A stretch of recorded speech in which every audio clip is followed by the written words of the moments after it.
સફળતાની ટોચ ઉપર એક દુશ્મન ઊભો હોય છે. એ આપણને ધક્કો ના મારે એનું આપણે ધ્યાન રાખવું પડે છે.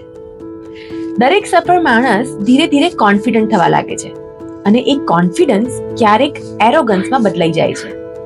વ્યક્તિ સફળ થાય ને ત્યારે સૌને ગમે છે, સૌ એને વખાણે છે, સૌ એની નજીક જવા માંગે છે. પણ જ્યારે એની અંદર એરોગન્સ આવી જાય છે ત્યારે એના કામ પ્રત્યેનું માન ગુમાવી બેસે છે. લોકો સારી રીતે એને બોલાવતા હશે, સારી રીતે એની સામે વર્તન કરતા હશે, પણ પીઠ પાછળ એ એરોગન્સ તમારી સફળતા ઉપરથી તમને નીચે ધક્કો મારી દે છે. જેટલી મહેનત સાથે તમે ઉપર ગયા હતા, તમારા એક એરોગન્ટ એટીટ્યુડને કારણે તમે એટલી ઝડપથી નીચે આવી શકો એમ હોય છે. ઘણા લોકો એવો વિશ્વાસ કરે છે કે હું આટલો સફળ થયો છું તો આટલું એટીટ્યુડ રાખવું મને શોભે છે. ખોટા છો. આજે લોકોને વર્તનમાં ફેરફાર સહન નથી થતો.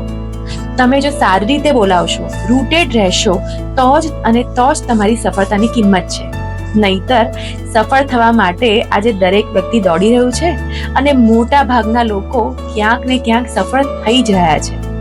થોડાક જ એવા છે કે જે આ સફળતાને પચાવીને રૂટેડ રહીને નમ્ર રહી શકે છે.